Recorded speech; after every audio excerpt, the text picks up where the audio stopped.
नमस्कार दोस्तों, संस्कृत स्कूलम पाठशाला में आपका हार्दिक स्वागत है। आज हम आप लोगों को सीटेट में आए हुए संस्कृत का प्रश्न पत्र हल करवाएंगे और यह प्रश्न पत्र 2024 जनवरी 2024 में जो पेपर हुआ था उसका है।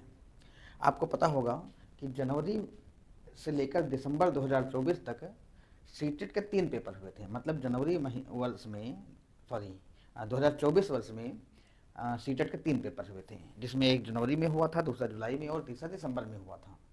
जो जनवरी में पेपर हुआ था उसका फॉर्म 2023 में आया था, बाकी जुलाई और दिसंबर में जो सीटेट के पेपर हुए थे उनके फॉर्म 2024 में ही आए थे। तो जो 2023 में फॉर्म आया था, जनवरी 2024 में पेपर हुआ था, उसमें संस्कृत का जो प्राइमरी स्तर पर पेपर आया था, प्राइमरी में और जूनियर में होता है, तो प्राइमरी स्तर पर जो संस्कृत का पेपर आया था वो आज हम आप लोगों को हल कराएंगे। संस्कृत के जो प्रश्न पत्र हल करवाएंगे वो हम 2 पार्ट में करवाएंगे। पहला पार्ट होगा जिसमें 2 पैराग्राफ आते हैं, शुरुआत के 15 प्रश्न, और दूसरा पार्ट होगा पेडागॉजी का। 2 पार्ट में हल कराने का तात्पर्य हमारा ये है कि वीडियो लेंथी ना होने पाए, वीडियो लंबी ना होने पाए, लोग बोर ना होने पाए, तो इसलिए छोटे छोटे 2 वीडियो बनाएंगे हम। ऐसे उम्मीद करते हैं कि जो पेडागॉजी की अतिरिक्त जो पैराग्राफ में हम वीडियो बनाएंगे वो 45 मिनट से लेकर 1 घंटे तक होगी। कारण क्या है कि इसमें कुछ व्याकरण के भी प्रश्न होंगे, 3 4 5, उनको भी हम विधिवत नियम निर्देश के साथ हल करवाएंगे। इस कारण से वीडियो लेंथी हो सकता है, अतः हम इसको 2 पार्ट में करवाते हैं। तो आज इसका पार्ट 1 है, और पार्ट 1 में आज हम दो पैराग्राफ आते हैं, उनसे जो भी प्रश्न बनने वाले होते हैं और व्याकरण के जो नियम होते हैं उन सारी चीज़ों को हम समझाएंगे। दूसरा पार्ट जो होगा वो इसी प्रश्न पत्र का पेडागॉजी का होगा। तो हम शुरू करते हैं वीडियो को, और इसका जो भी हम पीडीएफ लेकर के आए हैं वो पीपीटी बना के नहीं लाए हैं, बल्कि पेपर को ही पीडीएफ के रूप में लेकर के आए हैं, ताकि आप जो पहली बार पेपर दे रहे होंगे, तमाम लोग ऐसे होंगे जो दोबारा दे रहे होंगे, और कुछ लोग ऐसे होंगे जो पहली बार दे रहे होंगे। तो जो लोग पहली बार पेपर दे रहे होंगे उनको ये पता चले पेपर कैसा होता है, किस तरह का होगा, आकार वगैरह सारी चीज़ें, उसमें कुछ इंस्ट्रक्शन शुरू में दिए रहते हैं, वो सारी चीज़ें आपको देखने को मिलेंगी।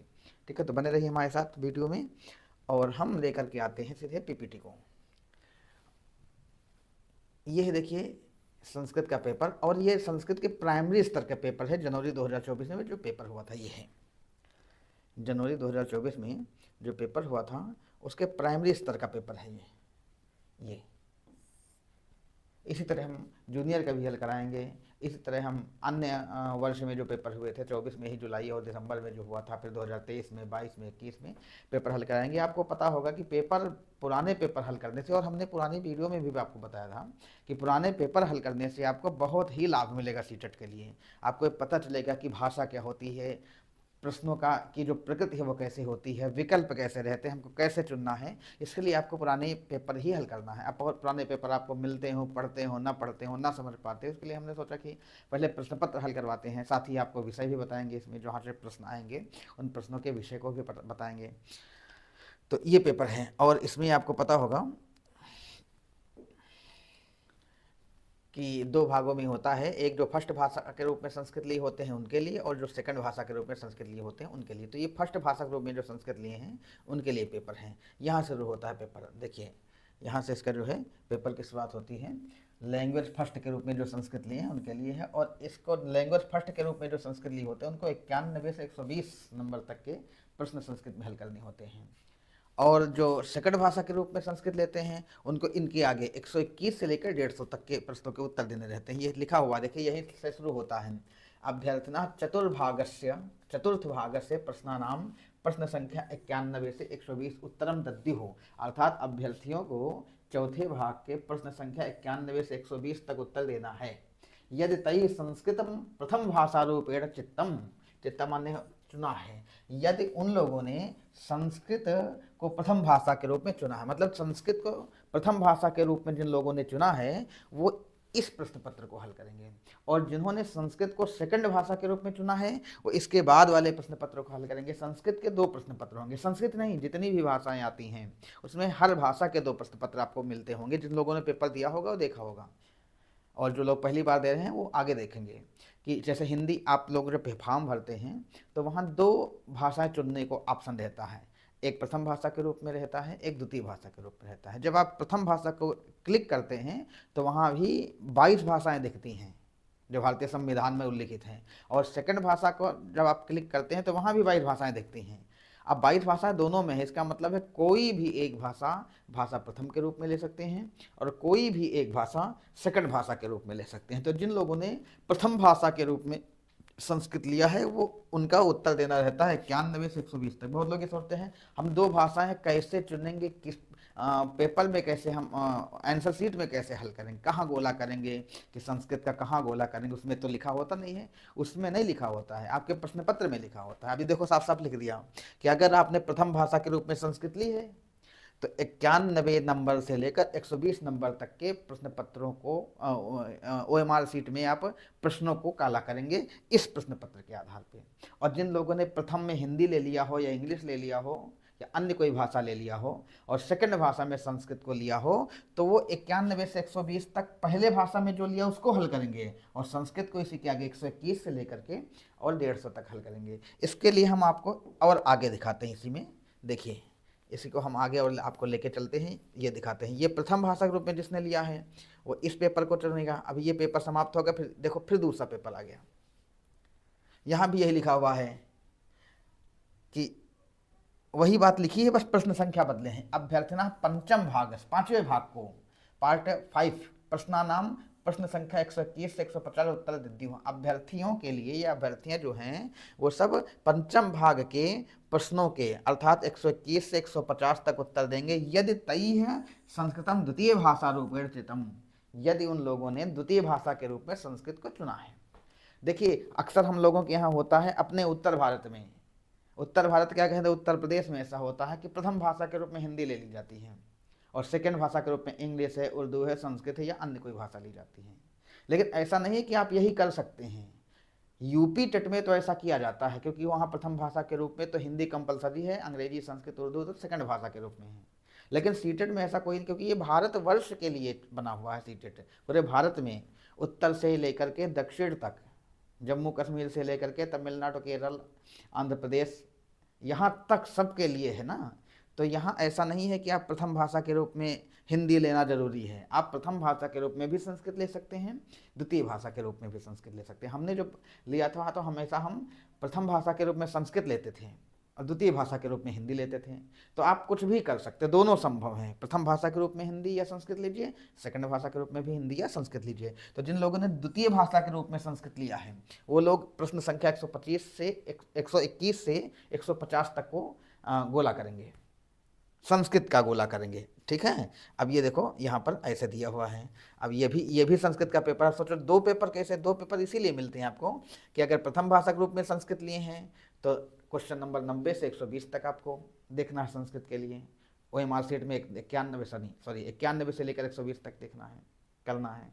और अगर सेकंड भाषा के रूप में संस्कृत लिया है तो प्रश्न संख्या 121 से लेकर के 150 तक के आपको उत्तर संस्कृत में देना है गोल। क्योंकि OMR शीट में तो ये पढ़ा नहीं होता है कहाँ संस्कृत का है, कौन सा हिंदी का है, ऐसा वहाँ तो होता नहीं है। वहाँ तो प्रश्न आपको बताएंगे ना, तो ये करना है। तो आज हम इसका जो प्रथम भाषा के रूप में संस्कृत थी उसको हल कराएंगे और सब लोग उसको देखें। देखिए और शायद सोचो कि दोनों का सिलेबस अलग है, नहीं, कोई सिलेबस अलग नहीं, दोनों का सिलेबस सेम होता है। और ये सोचो कौन सा सरल कौन सा कठिन है, कभी पहला सरल आ जाता है दूसरा कठिन, कभी दूसरा सरल पहला कठिन आ जाता है। तो हम इसको जो है पार्ट 1 लेकर के चलते हैं, इसमें पार्ट 1 में लेकर चलते हैं प्रथम भाषा के रूप में जिन लोगों ने संस्कृत लिया है। अब मेन बात आती है कि हम लोग, बहुत लोग बच्चे प्रश्न करते हैं क्योंकि संस्कृत अक्सर लोग नहीं पढ़ते हैं। संस्कृत का समय देखो आ रहा है, संस्कृत अक्सर लोग नहीं पढ़ते हैं लेकिन सीटेट में संस्कृत भर देते हैं। क्यों? क्योंकि उनके लिए संस्कृत अंग्रेजी दोनों समान है। जिनको लोगों का संस्कृत मजबूत है वो संस्कृत भरते हैं, जिन छात्रों का अंग्रेजी मजबूत है वो अंग्रेजी भरते हैं। हिंदी तो यहाँ भर ही रहे हैं, यूपी में हिंदी तो एक ले ही लेते हैं। लेकिन जिन लोगों का कुछ नहीं मजबूत होता है वो सोचते हैं कि सर क्या करें हम। तमाम बच्चों के प्रश्न आते हैं कि हमको क्या करना चाहिए, हिंदी तो है ही है, संस्कृत भरें अंग्रेजी भरें। तो उन लोगों के लिए हम यही उत्तर देना चाहेंगे कि अगर इंग्लिश मजबूत तो इंग्लिश भरें, संस्कृत मजबूत तो संस्कृत भरें, जिनका कुछ नहीं मजबूत है वो संस्कृत भरें। और तो कहेंगे कि संस्कृत कठिन है, कठिन तो इंग्लिश भी है ना भाई। जिनको कुछ नहीं आता उनके लिए तो इंग्लिश और संस्कृत दोनों बराबर हो गया। हिंदी जिनको केवल आता उनके लिए तो सेम है। फायदा क्या है संस्कृत भरने से? संस्कृत की लिपि और हिंदी की लिपि सेम है। तो हिंदी जानकारी रखते हैं अच्छी खासी कई लोगों को जानकारी होती है, तो उस हिंदी की जानकारी के आधार पर वो संस्कृत कर सकते हैं कई, क्योंकि संस्कृत की व्याकरण हिंदी की व्याकरण के बिल्कुल समान है, बल्कि उल्टा कह दे हम, हिंदी की व्याकरण संस्कृत की व्याकरण के समान है, ये सही है। और लिपि भी है, तो लिपि पढ़ सकते हैं आप। हिंदी की तुलना करके आप इंग्लिश नहीं पढ़ सकते हैं, क्योंकि दोनों की लिपि अलग अलग है। हिंदी की नागरी लिपि है, देवनागरी लिपि है, अंग्रेजी की रोमन लिपि है, लेकिन संस्कृत पढ़ सकते हैं, क्योंकि संस्कृत और इंग्लिश दोनों की देवनागरी लिपि है, संस्कृत और हिंदी दोनों की देवनागरी लिपि है। और व्याकरण भी समान है, उससे भी सहायता मिलती है, और पढ़ भी आप सकते हैं, तो संस्कृत पढ़ेंगे तो संस्कृत आप लेंगे तो अच्छे नंबर प्राप्त कर सकते हैं। ठीक है, हमारा यही मानना है। और अब बात आती है कि हम इसको पैराग्राफ हल कैसे करें, क्योंकि समय कम रहता है। तो कुछ लोग कहते हैं पहले प्रश्न पढ़ लेना चाहिए, फिर पैराग्राफ पढ़ना चाहिए। कुछ लोग कहते हैं पहले पैराग्राफ पढ़ना चाहिए, फिर प्रश्न पढ़ना चाहिए। हमारा मानना है कि आपको जो उचित लगे वो करना चाहिए। अगर आपको लगता है कि हम पैराग्राफ बाद में पढ़ के पहले प्रश्न पढ़ के पैराग्राफ हल कर सकते हैं, आप वो करिए। आप अगर चाहते हैं कि हम पहले पैराग्राफ पढ़ लेंगे फिर प्रश्न पढ़ेंगे तो हम आसानी से कर सकते हैं, तो आपको ये करना चाहिए। लेकिन हम आपको समय तो यहाँ निर्धारित नहीं कि आपको इतने समय करना, हम तो हल करवा रहे हैं, तो हम प्रश्न भी पढ़ेंगे, पैराग्राफ भी पढ़ेंगे, एक एक प्रश्नों का पैराग्राफ में कहाँ उल्लेख है वो भी करेंगे। व्याकरण के कोई क्वेश्चन आएंगे उनका भी नियम निर्देशित करते हुए हल करवाएंगे, क्योंकि हम तो यहाँ आपको प्रश्न पत्र हल करवा रहे हैं, यहाँ कोई समय की बाउंडेशन नहीं है। ठीक है, और बस ये है कि प्रश्न पत्र में पेपर में क्या पढ़ना उचित है, कैसे क्या करना चाहिए, तो आप देखिए जो आपको उचित लगता करिए। लेकिन हमारे हिसाब से पहले आप पैराग्राफ पढ़ लेते एक बार, अगर समय आपको लगे कम नहीं पढ़ रहा तो उसके बाद प्रश्न पढ़िए, क्योंकि जैसे आप पैराग्राफ पढ़े होंगे, लेकिन पैराग्राफ मन लगा के पढ़ना नहीं, खाली ओरल ओरल से पढ़ते चले गए, मन लगा के पढ़ना है। फिर जब प्रश्न आपके सामने आएंगे तो आपका प्रश्न जब आएगा सामने तो पता चल जाएगा कहाँ का प्रश्न है। ठीक है, लेकिन अगर आपको लगता है कि पहले प्रश्न पढ़ के हम अच्छा करेंगे तो आपको वो करना चाहिए, इसकी कोई बाउंडेशन नहीं है। आइए चलते हैं और पढ़ते हुए चलते हैं कि यदा कस्मिश्चित्तवृत्तीन् अवरुध्य समाधिस्थो भूत्वा परमात्मनः साक्षात्करोति सा समाध्यवस्था योग उच्यते। समाध्यवस्था जैसे यहाँ लिखा हुआ है, यहाँ देखिए लिखा समाध्यवस्था। अब समाध्यवस्था हम चाहे तो इसको विच्छेद करके आपको समाधान बढ़ाएंगे, यहाँ यड़ संधि है, समाधि और अवस्था ऐसे है, समाधि प्लस अवस्था, समाध्यवस्था बनता है। यड़ संधि करेंगे तो समाध्यवस्था समाधि प्लस अवस्था से ही बनेगा। योग उच्यते कठोपनिषद अनुसारम पंच ज्ञानेन्द्रियैः सहितम् अंतःकरणस्याखिलमपि क्रियाकलापम अवरुध्यते स शांतावस्था योगः इति कथ्यते। श्रीमद्भगवद गीतायां योगस्य व्यवहारिकं पक्षम उद्घाटयन् प्रतिपादिकम अस्ति होना चाहिए, प्रतिपादिकम अस्ति यत् कर्मसु कौशलम योगो भवति यद्वा जीवन यात्रायां मानसिक उद्वेग जनकेषु आकस्मिक रूपेण उपस्थितेषु सुख दुख आवेग अवसादात्मकेषु झंझावातेष्व विचलित रूपेण समत्व स्थितिर योग उच्यते। अभी इसको मन लगा के आपको पढ़ना है। अगर आप मन लगा के पढ़ते जाएंगे तो आगे जो प्रश्न आएंगे, प्रश्नों का जैसे आप प्रश्न पढ़ेंगे आपको पता चल जाएगा किस लाइन में ऐसा सब, वहां के एक शब्द भी पकड़ लेंगे तो आप तो कर ले जाएंगे। ठीक है, अनेन प्रकारेण योगस्य उद्देश्य द्वयमस्तः पारमार्थिको व्यवहारिकश्चेति। यदा मानव इंद्रियाण नियम में आत्मनः परमात्मनश्च साक्षात्करोति तदा सः दुःखत्रयात् विमुच्य पूर्णानन्दावस्थायां वर्तमानो मोक्षं प्राप्नोति। एतत् पारमार्थिकम् उद्देश्यम् अस्ति योगस्य। द्वितीयं च व्यवहारिकम् उद्देश्यम् अस्ति यदा मानवो योगाभ्यासेन जितेन्द्रियत्वम् आप्नोति तदा सः सुख दुःखादिभिर्द्वन्द्वैरभिहन्यमानोऽपि समावस्थायां वर्तमानः फलाकांक्षाधिकारचिन्तारहितः स्वकर्तव्यकर्मसु व्यापृतो भवति। एवं प्रकारेण योग आध्यात्मिक अनुशासनम अस्ति। योगाभ्यासेन आत्मना सह अंतःकरण चतुष्टय सहितं शरीरस्य सामंजस्यं जायते। योगाभ्यासेन व्यक्तिगतं चेतनायाः सामंजस्यं सार्वभौमिक चेतनया सह भवति। एषा सामंजस्य अवस्था एव मुक्तिः मोक्षः कैवल्यं निर्वाण मित्यादिभिर्विविधाभिरूपाधिर्व्यवह्रियते व्यवह्रियते। समकालीना अनुसंधातारः प्रमाणयन्ति यद् योगो न केवलं शारीरिकं सौष्ठवमेव सम्पादयति अपितु विविधानि दुःखसाध्यानि शारीरिक मानसिक रोगाणि निराकृत्य रोग प्रतिरोधक क्षमताश्चर्य जनक रूपेण संवर्ध्य महत् उपकरोति। मानव जाते। अब आगे इसको करते हैं पीडीएफ को, एक छोटा सा पैराग्राफ और बचा हुआ है। योग शब्द से व्युत्पत्ति। अब देखो योग शब्द से व्युत्पत्ति लिखी तो ऐसा लग रहा है जैसे यहाँ से प्रश्न बनेगा। योग शब्द से व्युत्पत्ति का मतलब है योग शब्द की व्युत्पत्ति कैसे होती है आगे, क्योंकि ये व्याकरण से संबंधित है और व्याकरण से संबंधित जरूर एक आध प्रश्न पूछेंगे, हो सकता है यहाँ से पूछें। पाणनीय धातु पाठानुसारम युज धातुना सह घय प्रत्यये सति योगः शब्दो निष्पद्यते। युज इति धातुस्त्रिस्वर्थेषु विद्यते पाणनीय धातु पाठे। युज समाधौ युजिर योगे युज संयमनेति च योग दर्शन संदर्भे समाध्यार्थक युज धातुना योगः शब्दो निष्पन्नो भविष्यति। अस्मिन् विषये योग दर्शनस्य प्रथमो भाष्यकारो महर्षि व्यासः प्रमाणं स योग शब्दस्य अर्थः समाधिः करोति। तद्यथा योगः समाधिः सच सार्वभौमिक चित्तस्य धर्मः परमधुना मनीषिणो युजिर योगे युज संयमने इत्येताभ्यां धातुभ्यामपि योग शब्दस्य निष्पत्तिं स्वीकुर्वन्ति। अब देखिए पैराग्राफ को हमने एक बार पढ़ा, अब यही है, देखो कितना समय लगा होगा, आप लोग घड़ी देख सकते हैं कितना समय लगा हुआ है इसमें। बहुत ज़्यादा समय पढ़ने में नहीं लगता है, लेकिन अब यही समस्या आती है कि बहुत लोग तो ऐसे होते हैं संस्कृत पढ़ नहीं पाते, कहते संस्कृत पढ़ें कैसे। संस्कृत पढ़ने में समस्या नहीं होती है भाई, आप हिंदी पढ़ सकते हैं, हिंदी ही तो है इसमें। जैसे हिंदी में का वैसे इसमें का, जैसे हिंदी में सा वैसे इसमें सा, सारे वर्ण हिंदी के ही हैं।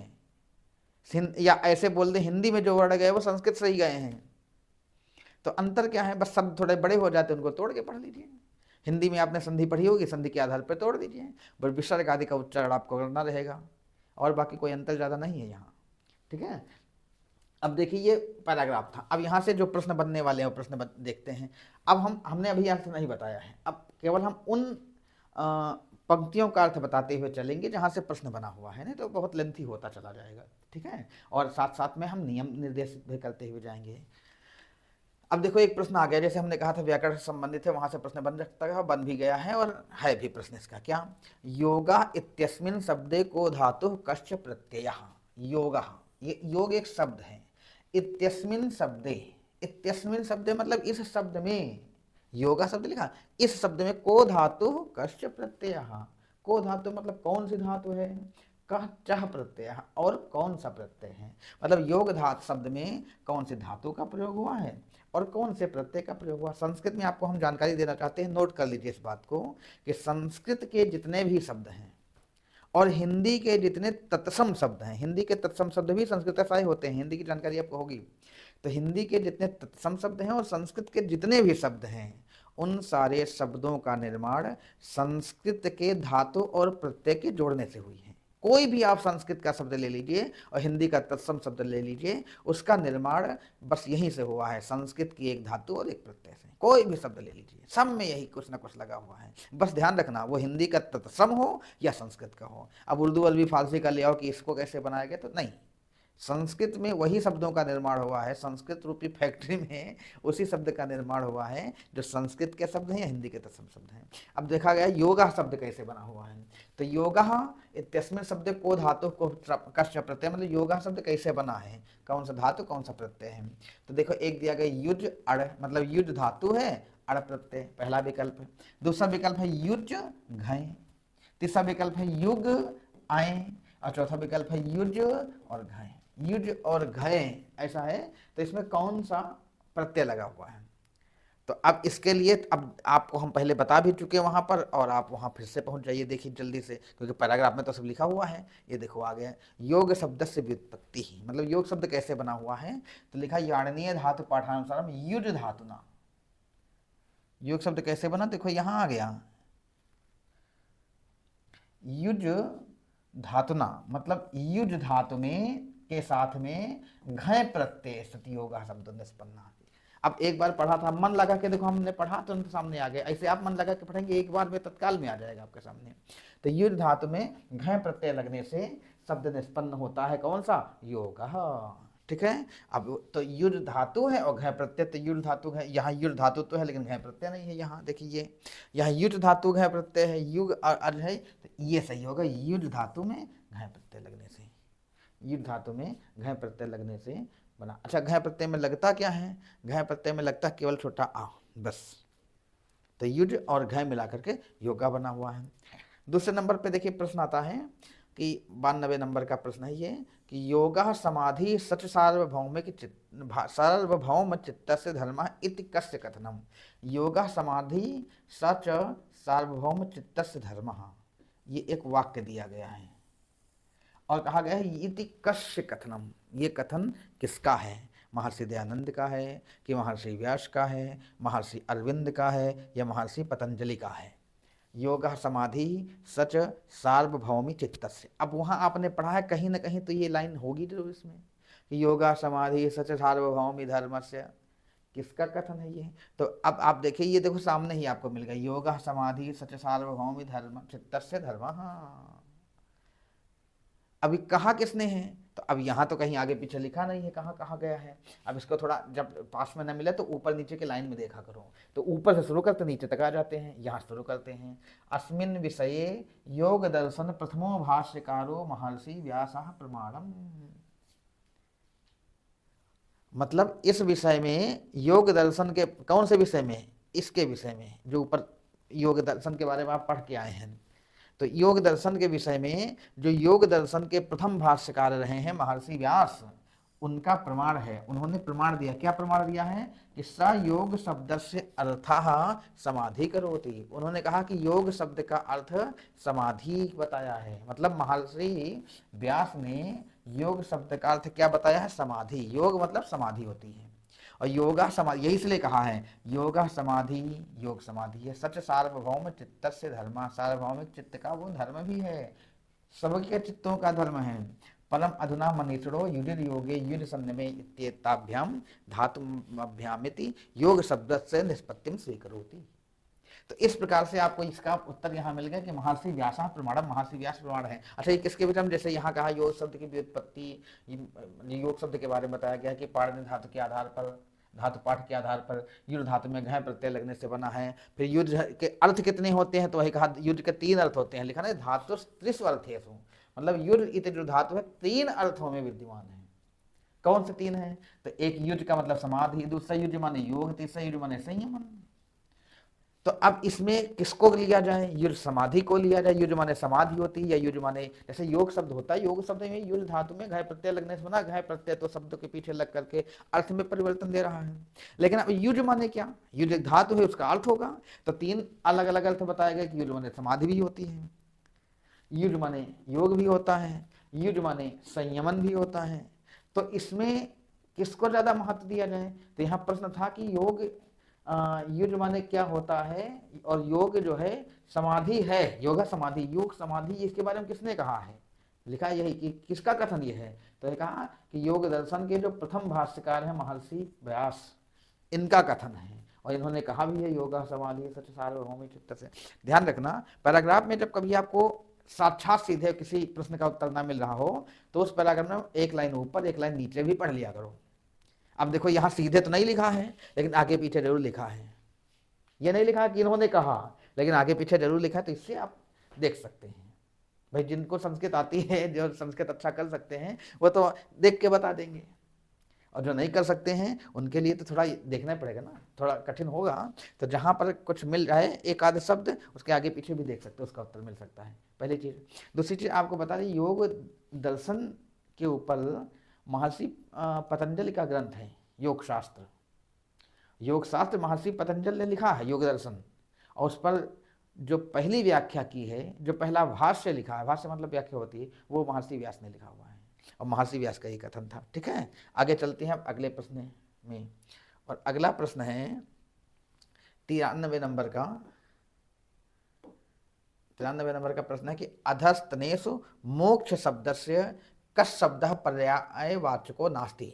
नीचे जो 4 शब्द दिए हुए हैं, अधस्तनेष मतलब जो नीचे शब्द दिए हुए हैं, इनमें मोक्ष शब्द का कौन सा शब्द, कह शब्द लिखा हुआ है, कह शब्द का विच्छेद करके बनेगा कह शब्द, यहाँ संधि हो गई एक विसर्ग संधि, जिससे एक का शब्द बन गया। पर्यायवाचको नास्ति। अब पर्यायवाचक एक शब्द है। अब पर्यायवाचक शब्द पकड़ लो। देखो दो चीजें हम आपको पिछली क्लास में भी एक बताए थे कि एक शब्द होता है पर्याय और एक शब्द होता है विपर्य। दोनों का अर्थ अलग अलग है। पर्याय मतलब पर्यायवाची शब्द जिनको हम पढ़ते हैं, एक ही अर्थ के लिए जो कई शब्द होते हैं वो पर्यायवाची हैं। और विपर्य का मतलब, विपर्य लिख दिया हमने गलती से, यहाँ विपर्य लिखा जाना चाहिए ऐसे, विपर्य। और विपर्य माने क्या होता है? विपर्य शब्द का अर्थ होता है विलोम शब्द। तो जहां कभी पेपर में, अच्छा ये दोनों तरह के प्रश्न सीटेट में बहुत पूछे जाते हैं, पर्याय और विपर्य। तो पर्याय मतलब पर्यायवाची और विपर्य मतलब विलोम शब्द। तो जहां पूछा जाए विपर्ययः अस्ति, कः शब्दः विपर्ययः, तो वहां विलोम पूछा जा रहा है। और कः शब्दः पर्यायः अस्ति, तो वहां पर्यायवाची पूछा जा रहा है। अब यहाँ क्या कहा जा रहा है कि अधस्तनेषु, मतलब नीचे जो शब्द दिए हुए हैं इनमें मोक्ष शब्द से, मोक्ष शब्द का कह शब्दः पर्यायवाचको नास्ति, कौन सा शब्द पर्यायवाची नहीं है। चार शब्द दिए इसमें, पर्यायवाची मोक्ष का कौन सा नहीं है? तो मोक्ष के लिए एक शब्द दिया निर्वाण, एक दिया है परमानंद, एक दिया है कैवल्य और एक दिया है मुक्ति। इनमें अब सामान्य रूप से आप अपना दिमाग लगा सकते हैं कि निर्वाण माने क्या, परमानंद माने क्या, कैवल्य माने क्या, मुक्ति माने क्या। ठीक है, देखिए निर्वाण, कैवल्य और मुक्ति तीनों का मतलब एक ही होता है। तीनों माने होता है मोक्ष, और परमानंद माने मोक्ष नहीं होता है। संसार में जो परम आनंद लेगा वो मोक्ष कभी नहीं पाएगा, और जो मोक्ष पाएगा वो परमानंद नहीं पाएगा। अब इसके लिए देखो, अब ये तो हमने सीधे बता दिया है लेकिन यहाँ कहीं ये शब्द आया है क्या, मतलब इसमें कहीं पेपर में क्वेश्चन आया है क्या, सॉरी पैराग्राफ में कहीं ये शब्द आया है कि इसका जो है पर्याय आदि के बारे में, या कौन कौन सा, या मोक्ष आदि के संबंध में। तो देखो यहाँ लिखा हुआ है ये कि ऐसा सामंजस्य अवस्था एवं मुक्ति ही, और मुक्ति ही मोक्षा कैवल्यम निर्वाणम इत्यादि भी विविधा भी रूपाणी भी व्यवह्रियते। मतलब मुक्ति को ही मोक्ष, कैवल्य, निर्वाण, तीन शब्द हो गए। देखो कहा गया है मोक्ष, कैवल्य और निर्वाण। ये देखो निर्वाण लिखा है, ये देखो मोक्ष लिखा है, और ये लिखो कैवल्य लिखा है। और कहा गया मुक्ति का ही कैवल्य, मोक्ष, निर्वाण इत्यादि भी विविधा भी उपाधि भी व्यवहित है। इत्यादि भी मतलब होता है इत्यादि, विविधा भी माने विभिन्न प्रकार की, उपाधि भी, रू में ऊ लगा, उपाधि भी व्यवहित। उपाधि भी मतलब उपाधियों से व्यवहृत किया जाता है, मतलब उपाधियों से व्यवहार इनका किया जाता है, मतलब इनको अन्य उपाधियों से भी जाना जाता है। तो मुक्ति को मोक्ष, कैवल्य और निर्माण, इन उपाधियों से जाना जाता है, मतलब इनका ये पर्याय समझ सकते हो, कह सकते हो। ठीक है, तो यही यहाँ पूछा गया है। तो निर्वाण, कैवल्य, मुक्ति और मोक्ष, चारों शब्द हो गए। परमानंद नहीं है, तो इस प्रश्न का जो उत्तर सही होगा वो परमानंद ही सही होगा। ठीक है, तो परमानंद ही जो है इसका सही उत्तर हो जाएगा। फिर आगे लिखा है मानवो जितेंद्रियत्वम कथम आपनोति, मनुष्य जितेंद्रियत्व को कैसे प्राप्त करता है। जितेंद्रियत्व माने जानते हो क्या? जितेंद्रियत्व का मतलब होता है इंद्रियों पर विजय प्राप्त करना। इंद्रियों पर विजय क्या है? मनुष्य केवल इंद्रियों से ही संचालित होता है, और इंद्रियों का राजा होता है मन। जहां मनुष्य की इंद्रियां खत्म वहां मनुष्य खत्म, ऐसा माना जाता है। इंद्रियां काम करना बंद कर, अब इंद्रियां काम करना बंद करने का मतलब त्वचा का काम होता है स्पर्श करना, वो स्पर्श करना बंद कर दे, स्पर्श के बारे में जान ना पाए। नाक का काम होता है सूंघना, घ्राण शक्ति, ये अपना काम कर दे, काम खत्म। मुख का काम होता है, जीभ का काम होता है स्वाद लेना, ये अपना काम छोड़ दे तो काम खत्म। लेकिन एक ऐसी अवस्था भी होती है जिसमें इंद्रियों को जीत लिया जाता है। हालांकि इन संसार में रहकर के कोई मनुष्य नहीं कर सकता, ये योगियों के बस की बात है, सांसारिक मनुष्यों के बस की बात नहीं है। वो इंद्रियों के होते हुए भी इंद्रियों के अधीन नहीं है, उनको कहा जाता है जितेंद्रिय। इंद्रियों को जिसने जीत लिया है। अब वही कहा गया है मनुष्य इंद्रियों को कैसे जीत सकता है। हालांकि ऐसा सांसारिक मनुष्यों के लिए दुर्लभ नहीं है, कर सकते हैं, लेकिन वो इतना बिजी है सब लोग आजकल कि ये सब कर नहीं सकते हैं, सब अपने कार्य में बिजी हैं। ठीक है, तो कैसे प्राप्त किया जा सकता है? मनुष्य जो है जितेंद्रियत्व को कैसे प्राप्त कर सकता है? नंबर 1 संयमेन, संयम से, साधनया, साधना से, योगाभ्यासेन, योगाभ्यास से, और प्रत्याहारेण, प्रत्याहार से। अब प्रत्याहार से हो सकता है कि साधना से होता है यम नियम आसन प्राणायाम प्रत्याहार धारणा ध्यान समाधि, ये सब योग के बारे में बताया गया है। तो किससे संभव होता है? क्योंकि आप इसमें देखो अपना दिमाग लगा लो थोड़ा सा, थोड़ा खुद का दिमाग लगाओ। किसके बारे में पाठ है? योग के बारे में। तो सीधी सी बात है योग से संबंधित होगा भाई, पाठ तो योग से संबंधित है ना, तो ये प्रश्न योग से संबंधित होगा, योगाभ्यास होना चाहिए। ये तो अपना मस्तिष्क लगाओ भाई, पाठ योग से संबंधित है तो योगाभ्यास होगा। और इसके अलावा आप चाहो तो यहाँ देख भी सकते हो, जरूर नहीं कि योग से हो भाई, वो तो चेक करना है ना, ये तो हम अपने एक ट्रिक के माध्यम से बता रहे हैं। और चाहो तो इसको चेक कर लो, कहीं पर लिखा होगा, आपको हम पढ़ा भी दिए हैं, देखो कहीं ना कहीं होगा। हमने तो भाई मन लगा के पढ़ा था, इसलिए हमको थोड़े समय लगेगा तो ढूंढ लेंगे। अब आप लोग चाहो तो देखो इसमें कहाँ मिलेगा ये, थोड़ा सा देखना पड़ेगा।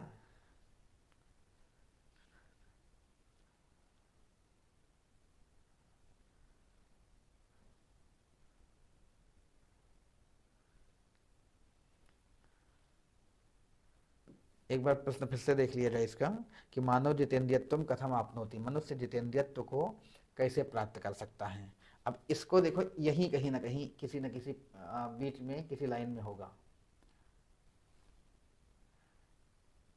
अनेन प्रकार योगस्य उद्वेगद्वयमित,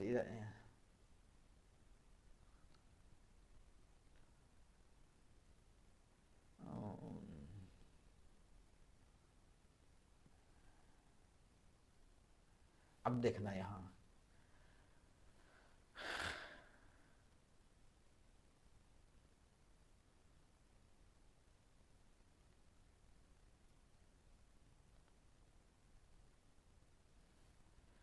ये देखो, ये आपको मिल रहा है, यदा मानवो योगाभ्यासेन जितेंद्रियत्वम आपनोति तदा सा सुख दुखादिभिर द्वंद्वैर अभिहन्यमानोपि समावस्थायां वर्तमाना फलाकांक्षाधिकारी चिंता रहिता स्वकर्तव्य कर्मसु व्यापृतो भवति। तो लिखा यदा मानव योगाभ्यासेन जितेंद्रियत्वम आपनोति, यहाँ तो सीधा सीधा लिखा मानव योगाभ्यासेन जितेंद्रियत्वम आपनोति। और यहाँ प्रश्न था कि मानव जितेंद्रियत्व कथम आपनोति, तो योगाभ्यास से आपनोति, योगाभ्यास से मनुष्य जितेंद्रियत्व को प्राप्त कर लेता है।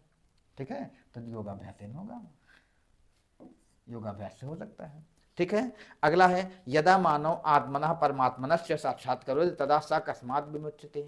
यदा मनुष्य, मानव मतलब जब मनुष्य आत्मनः परमात्मनस्य, आत्मा और परमात्मा का साक्षात्कार होती है, साक्षात्कार कर लेता है, तदा सा अकस्मात विमुक्त है, तो वो किससे मुक्त हो जाता है? रोग से विमुक्त हो जाता है, जन्म मरण से विमुक्त हो जाता है, दुख त्रयात, तीनों प्रकार के दुख उनसे विमुक्त हो जाता है, और संसारात, संसार से विमुक्त हो जाता है। तो ये तीनों प्रकार के दुख हैं, आधिदैविक, आधिभौतिक और आध्यात्मिक, तीन प्रकार के दुख बताए गए हैं, आधिदैविक, आधिभौतिक और आध्यात्मिक। इन तीनों दुखों से मुक्त होना, ये है जन्म मरण से, रोग से, संसार से किससे मुक्त होता है? तो सीधी बात है, आत्मा का साक्षात्कार करता है। तो जब मनुष्य तीनों दुखों से मुक्त हो जाएगा तो सबसे मुक्त हो जाएगा। तीनों दुखों से मुक्त होना भी मोक्ष कहलाता है, सब अलग अलग लोगों ने व्याख्या की है इसकी। ठीक है, अब इसका पैराग्राफ में देखो कहाँ उत्तर मिलेगा। अब इसका उत्तर आपको देखने को मिलेगा,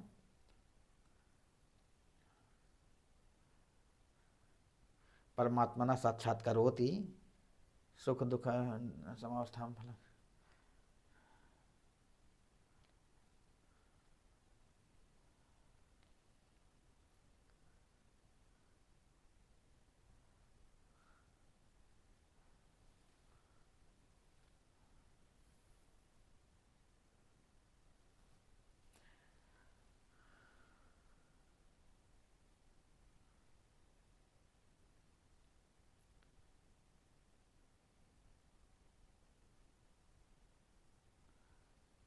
ये देखो इसका उत्तर मिला यहाँ, यदा मानो इंद्रियाण नियम्य आत्मना परमात्मनस्य साक्षात्कारो तदा सा दुख त्रयाद विमुक्त, दुख त्रयाद विमुच्य पूर्णानंदावस्थायाम वर्तमानो मोक्षम प्राप्नोति।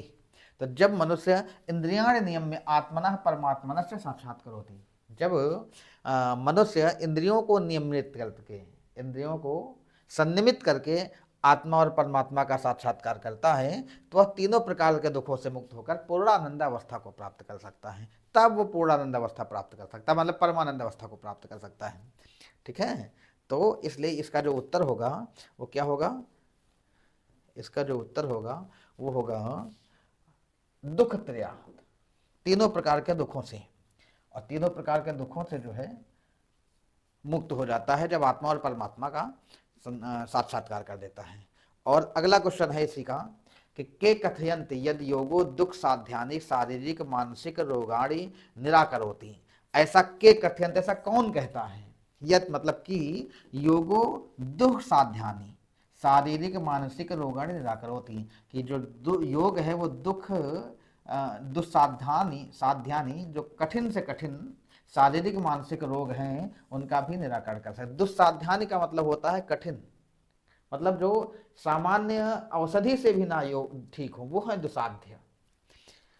और शारीरिक मानसिक रोगाणि, शारीरिक और मानसिक दोनों प्रकार के रोगों का निराकरण हो। देखो शारीरिक रोग के लिए तो औषधियां तमाम हैं, मानसिक रोग के लिए सामान्य औषधियां नहीं, तमाम औषधियां नहीं हैं, उनके लिए कुछ योग ही आवश्यक होता है। योग से ही शारीरिक रोग तो औषधि मुक्त हो सकते हैं, मानसिक के लिए योग की जरूरत है। और मानसिक के अलावा शारीरिक रोग भी तमाम ऐसे हैं जो योग से ही दूर हो जाएंगे, काफी लगभग सारी रोग, ठीक है। तो वही कहा गया कि कौन ऐसा कहता है कि दुखसाध्य अर्थात कठिन से कठिन रोग शारीरिक और मानसिक रोग जो हैं उनका निराकरण हो सकता है योग से। ये देखिए योग के माध्यम से। एक लिखा चिकित्सका मतलब जो डॉक्टर हैं, मनोवैज्ञानिका जो मनोवैज्ञानिक डॉक्टर होते हैं, समकालीन लीना अनुसंधातारा और स्वामी रामदेव से समर्थका है। तो ज़्यादातर लोग स्वामी रामदेव के समर्थक लगा देंगे, जबकि स्वामी रामदेव तो इसमें कहीं आए नहीं हैं, वो अपना पतंजलि के नाम से सब कुछ चला रहे हैं, औषधियाँ वितरित कर रहे हैं, वस्तुएं वितरित कर रहे हैं, योग सिखा रहे हैं, अच्छी बात है। खैर पतंजलि के राह को आगे बढ़ा रहे हैं, लेकिन यहाँ पर ऐसा नहीं है। कौन ऐसा कहता है? तो चिकित्सक जाओगे दवाई लिख दिया है, जब आप किसी चिकित्सक के पास जाओ और कहते हो हमारी समस्या यह है वो है, इसी सारी समस्या होता, तुरंत दुई हाथ का पर्चा पकड़ा देंगे, ले आओ दवाइयाँ। मनोवैज्ञानिक जो होते हैं वो भी कोई ना कोई उपाय इलाजे बताते हैं। रामदेव तो खैर योग बताते हैं, इसीलिए इन्होंने रामदेव का विकल्प किया है, लेकिन जो समकालीन अनुसंधाता हैं, अनुसंधाता माने खोजी, उन लोगों ने ऐसा बताया है कि कठिन से कठिन जो रोग हैं, चाहे वो शारीरिक हो चाहे मानसिक हो, उनका निराकरण योग से होता है। अब इसका विकल्प देखो कहाँ मिलेगा आपको। अब ये आप देखो यहाँ कहाँ मिलेगा,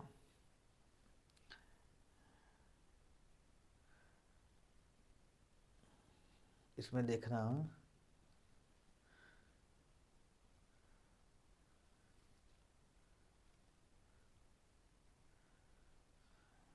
ये देखो यहाँ देखो, समकालीन अनुसंधाता प्रमाणयन्ति, मतलब समकालीन अनुसंधाता प्रमाणित करते हैं, यद योग न केवलम शारीरिकम सौष्ठवमेव, योग केवल शारीरिक दिखावे के लिए नहीं, मतलब शरीर पुष्ट होता है, सौष्ठव शरीर सौष्ठव मिलता, ऐसा ही नहीं है, शारीरिक सौष्ठव ही नहीं मिलता है, बल्कि विविध प्रकार के दुसाध्य कठिन से कठिन शारीरिक और मानसिक रोग का भी निराकरण होता है इनसे, योग से, ठीक है। तो योग करने से केवल शारीरिक सौष्ठव की प्राप्ति नहीं होती है, शारीरिक सुंदरता ही नहीं बढ़ती है। लोग जिम जाते हैं शारीरिक सुंदरता बढ़ाने के लिए, शारीरिक सुंदरता तो बढ़ती ही है, तमाम प्रकार के कठिन शारीरिक और मानसिक रोगों का भी निराकरण होता है। और ये बोलता कौन है? समकालीन ना अनुसंधाता रहा, समकालीन अनुसंधाता ऐसा बोलते हैं, ठीक है। तो ये प्रश्न था इसका और ये उत्तर था इसका। उसके बाद अगला है 97 नंबर का क्वेश्चन, योगा कर्मसु कौशलम इति कस्य कथनम वर्तते। योगा कर्म, ये बड़ा फेमस है, योगा कर्मसु कौशलम, इसमें तो ही है, योगा कर्मसु कौशलम वैसे भी एक सूक्ति है। योगा कर्मसु कौशलम, कर्मों का कौशल है योग, कर्मों में अगर आप कुशल हैं तब भी वो योग है, किसी कार्य को कर रहे हैं उसमें कुशलता से कार्य करते हैं, कर्मसु कौशलम, कार्यों में कुशल हो गए कार्य करने में, तब भी वो योग ही कहलाता है। और ये बात गीता कहती है, ये फेमस है, सूक्ति है, इसके लिए आपको पैराग्राफ पढ़ने की जरूरत नहीं है। गीता में ऐसा कहा गया है कि योगा कर्मसु कौशलम, योग जो है कर्मों में कुशलता ही है, किसी भी कार्य में आप कुशल हो गए तब भी योग होता है। और इसमें लिखा भी वो भी हम आपको दिखा देते हैं, जैसे देखो लिखा हुआ है श्रीमद् भगवत गीतायाम, ये देखो श्रीमद् भगवत गीतायाम योगस्य योगस्य व्यवहारिकम पक्षम उद्घाटयन प्रतिपादितम अस्ति यत् कर्मसु कौशलम योगः। कर्मों में कुशलता ही योग है। तो कि कहाँ कहा गया है? ये गीता में कहा गया है। और इसका जो है अगला प्रश्न है, दुस्साध्यानि शारीरिक मानसिक रोगाणि निराकृत्य। देखो ये प्रश्न दोबारा आया है।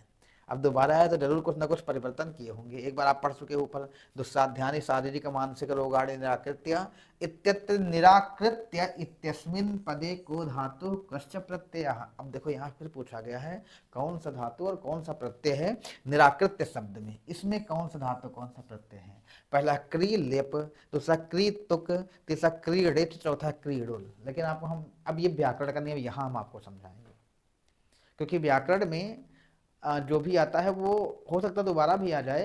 और दूसरी चीज, व्याकरण के नियमों को जानना बहुत जरूरी होता है आपको, क्योंकि व्याकरण का नियम व्याकरण में कई लोग होते हैं नियम को नहीं बल्कि उदाहरण को रटे होते हैं। नियम रटना चाहिए, नियम रटना क्या, समझना चाहिए आपको। नियम की जानकारी आपको होना चाहिए। नियम की जानकारी होगी तो आप सब कर सकते हैं। अब नियम की जानकारी होने के लिए निराकृत्य में कौन सा प्रत्यय, तो आपको हम बता दें कि निराकृत्य में लेप प्रत्यय कैसे हुआ ये सिद्ध करते हैं। देखो एक लेप प्रत्यय, एक प्रत्यय है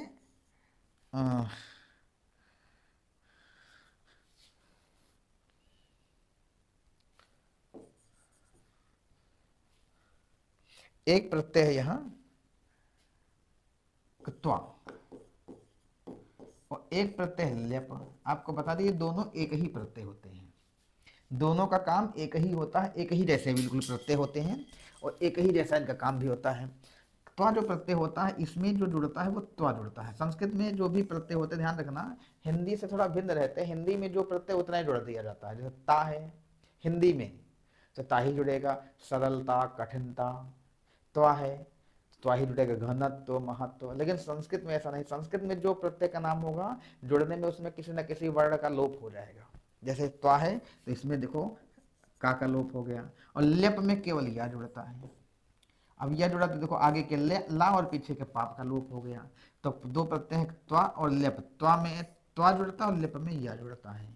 केवल या ही मिलेगा लेप में देखने को, और त्वा में त्वा देखने को मिलेगा आपको। मतलब जिन जिन शब्दों के पीछे त्वा मिले आप त्वा प्रत्यय बता दो, जिनके पीछे या मिले और मैं आप सीधे लेप बता दो। देखो इसके पीछे या मिला है आप लेप बता सकते हो। लेकिन इसमें भी थोड़ा और जानो। देखिए लेप प्रत्यय की पहचान तो आपको बताएंगे ही, साथ ही ये भी जान लो कि इन दोनों का अर्थ सेम होता है। इन दोनों का जो हिंदी अर्थ होता है वो होता है करके, कर या करके, सेम अर्थ होता है। अब लगता ये कहाँ है और दोनों में अंतर फिर क्या है जब दोनों का अर्थ सेम है? अंतर ये है कि यह प्रत्यय ऐसी धातु में लगेगा जिसके आगे उपसर्ग ना लगा हो। जैसे क्री है, क्री में इसको लगा देंगे, ये प्रत्यय लग जाएगा। लेकिन ये लेप प्रत्यय केवल क्री में नहीं लगेगा। यह प्रत्यय वहां लगता है जहां किसी धातु के आरंभ में उपसर्ग लगा दिया जाए। उपसर्ग आप जानते होंगे, उपसर्ग धातुओं के आरंभ में लगता है और प्रत्यय धातुओं के अंत में लगता है। तो लेप प्रत्यय वहीं लगेगा जहां धातुओं के आरंभ में कोई उपसर्ग लगा हो, और त्वा प्रत्यय वहां लगेगा जहां धातु के आरंभ में उपसर्ग ना लगा हो। ठीक है। अब क्री के आरंभ में उपसर्ग नहीं लगा है तो ये प्रत्यय लग जाएगा, तो शब्द बनेगा कृत्वा। लेकिन लेप के ये क्री के आगे उपसर्ग ना लगने के कारण लेप प्रत्यय नहीं लग सकता, क्योंकि लेप वहीं लगता है जहां आगे उपसर्ग लगा हो। तो यहां निर एक उपसर्ग लगा दिया गया है, निर और आ, आंग होता है आंग, तो आंग का आ होता है, ध्यान रखना आंग पूरा होता है लेकिन आ जोड़ता है। तो निर और आ ये दो उपसर्ग जोड़ दिए गए हैं। अब उसके जब क्री के पहले दोनों उपसर्ग लगा दिए गए तो लेप प्रत्यय लग जाएगा, तो शब्द बनेगा निराकृत्य। अब ये आ जो है इसमें मिल जाएगा दोनों जाकर के, तो शब्द हो जाएगा निराकृत्य। अब एक चीज, अब ये तो खाली बताने वाली बात हो गई। अब पहचान हम इसकी कैसे करेंगे लेप प्रत्यय की? तो लेप प्रत्यय की पहचान ये होती है कि जब कभी किसी शब्द के आरंभ में कोई उपसर्ग हो और अंत में या लगा हो तो लेप प्रत्यय बता दो सीधे उसको। मतलब शब्द के अंत में या हो और शब्द के आरंभ में उपसर्ग हो, शब्द के अंत में या हो, शब्द के आरंभ में उपसर्ग हो, तो समझ लो वहां लेप प्रत्यय होगा। जैसे निराकृत्य। अब निराकृत्य में देखो आगे निर उपसर्ग लग गया है और अंत में या लग गया, बीच में तो शब्द होगा ही होगा, लेप प्रत्यय हो गया यहाँ। अब इसी तरह और शब्द हम आपको बताते हैं, जैसे लिखा हुआ आनीय,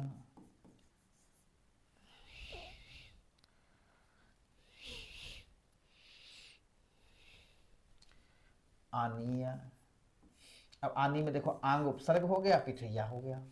जैसे एक शब्द और देते हैं विहाय, विहाय में देखो आगे वि उपसर्ग हो गया, या हो गया अंत में। तो जिस शब्द के आरंभ में कोई उपसर्ग हो और शब्द के अंत में या हो, लेप प्रत्यय, ये आप सीख लीजिए, यहाँ से प्रश्न कई बार बनता है। तो जिन शब्दों के आरंभ में कोई उपसर्ग हो, अंत में या हो, तो वहाँ लेप प्रत्यय होता है, कर लेंगे आप। साथ ही साथ भाई और जो उदाहरण हैं उनके भी बारे में बता दें हम एक दो के बारे में। क्योंकि ऋच प्रत्यय धातु के आरंभ में लग करके, और ये शब्द धातु और प्रत्यय के बीच में ऋच प्रत्यय लगता है, प्रेरणार्थक होता है ये प्रत्यय, ठीक है। और ऋल प्रत्यय, ये दो इंपॉर्टेंट होते हैं, एक लेप और एक ऋल। तुक में तो ता आ जाता है सीधे, यह भी मध्य में लगने वाला प्रत्यय होता है, मतलब धातु और प्रत्यय के मध्य में ये दोनों प्रत्यय लगते हैं, ऋच और तुक। ऋल बता दें, ऋल जो होता है उसके अंत में अग जुड़ता है, अकह, ऐसे मान लो, मतलब नाम है ऋल लेकिन जुड़ेगा क्या, अकह। जैसे नाम है लेप लेकिन जुड़ेगा या, जैसे नाम है क्त्वा जुड़ेगा त्वा, वैसे नाम है ऋल जुड़ेगा अकह। तो जिन शब्दों के अंत में अकह हो वह ऋल प्रत्यय हो जाता है, जैसे पाठकः, जैसे लेखकः, जैसे बाधकः। अब आपसे प्रश्न पूछे कि चलो बताओ बाधकः में कौन सा प्रत्यय है, तुरंत बता दोगे बाधकः में अड़ुल प्रत्यय है, क्योंकि अंत में अकह लगा हुआ है। जैसे कह दिया जाए साधकः में, लेखकः में, पाठकः में कौन सा प्रत्यय, तो अकह लगा है तो अड़ुल प्रत्यय बता दोगे, ठीक है। और त्वा प्रत्यय जो होता है उसके अंत में त्वा जुड़ता है, शब्द के अंत में त्वा जुड़ा हो तो तुम कह दो त्वा प्रत्यय। त्वा हो या कहीं कहीं आपको त्वा देखने को मिलेगा, वहां भी हो जाएगा। जैसे उदाहरण के तौर पर हम आपको यहां समझाते हैं त्वा के कुछ उदाहरण, जैसे पठित्वा, जैसे गत्वा। तो ये त्वा देखो, इनके पीछे त्वा लगा है, इनके पीछे त्वा लगा है, आप बता दोगे कि त्वा प्रत्यय ये वाला हो गया। त्वा भी मिलेगा, जैसे दृष्ट्वा, जैसे सृष्ट्वा। यहां देखो त्वा लगा हुआ है, तब भी यही प्रत्यय आएगा, तब भी यही प्रत्यय आएगा, ठीक है। तो इस तरह त्वा या त्वा होता है, त्वा प्रत्यय माना जाएगा। तो ये इस तरह के हम जो उदाहरण व्याकरण वाले होंगे वो भी आपको समझाते हुए चलेंगे। पैराग्राफ तो आपे करेगा। कई लोग कहते हैं, ऐसा कहते हैं कि जो पहला प्रश्न होगा वो पैराग्राफ में ऊपर की एक दो लाइन से होगा, दूसरा प्रश्न फिर आगे की 3-4 लाइनों से होगा, तीसरा प्रश्न उसके नीचे। लेकिन देखो यहाँ बिल्कुल भंग हो गई है। ऐसा कोई जरूरी नहीं है कि पहला प्रश्न ऊपर से लास्ट वाला प्रश्न नीचे से हो। कभी कभी सीक्वेंस से दे देते हैं, कभी सीक्वेंस से नहीं देते, यहाँ सीक्वेंस से कोई नहीं दिया है, ठीक है। तो इस प्रकार से 98 वाला क्वेश्चन है। तो इसका जो निराकृत शब्द का सही विकल्प होगा वो होगा क्री प्लस लेप, क्योंकि अंत में या है। समझ गया, आगे चलते हैं। 99 नंबर का क्वेश्चन है और इसमें दिया योग दर्शन से प्रथमो भाष्यकार कोस्ति। योग दर्शन का प्रथम भाष्यकार कौन है। देखो यही प्रश्न एक बार ऊपर पूछा गया, लेकिन सेम ये प्रश्न नहीं था, बस ये मिलता जुलता था योग दर्शन का, और हम पढ़ा भी चुके हैं ऊपर अभी आके। योग दर्शन का प्रथम भाष्यकार कौन है, शंकराचार्य, यास्क, कात्यायन, महर्षि व्यास। तो आप पढ़ के आए हैं महर्षि व्यास इसका उत्तर होगा, और आपको अब चलो दिखाते हैं महर्षि व्यास कैसे होगा। तो देखो योग दर्शन के प्रथम भाष्यकार महर्षि व्यास हैं। ये देखो लिखा हुआ यहाँ, ये देखो यहाँ लिखा है कि योग दर्शनस्य प्रथमो भाष्यकारो महर्षि व्यासः। और इससे संबंधित प्रश्न आगे आ भी चुका है, क्योंकि ये लिखा योगा समाधि सच सार्वभौमिक चित्त सार्वभौम चित्तस्य धर्मः। ये किसने कहा था, तो महर्षि व्यास ने कहा था। ये देखो यहाँ इससे संबंधित प्रश्न एक बार आ भी चुका है, इसका उत्तर भी महर्षि व्यास ही था, और वहाँ भी महर्षि व्यास ही है, ठीक है। तो इस प्रकार देखिए एक पैराग्राफ से 8 क्वेश्चन आए हैं, 9 क्वेश्चन आए हैं 91 से 99 तक। 9 क्यों, 96, 97, 98, 99, हाँ 9 क्वेश्चन आए हैं, और दूसरे से 6 क्वेश्चन आएंगे, तब दोनों मिला के 15 हो जाएंगे, ठीक है। तो ये एक पैराग्राफ था। तो इस प्रकार आज हमने इस प्रश्न पत्र के प्रथम खंड में, जैसा कि हमने बताया था कि पहले वाले खंड में दोनों पैराग्राफ हल करवाएंगे, दूसरे वाले पैराग्राफ में हम जो पेडागॉजी के प्रश्न हैं उनको हल करवाएंगे, लेकिन वीडियो थोड़ा लंबी होती जा रही है, इसलिए इस प्रश्न पत्र को हम 3 खंडों में रखेंगे, क्योंकि अभी देखिए 45-50 मिनट हो रहा है।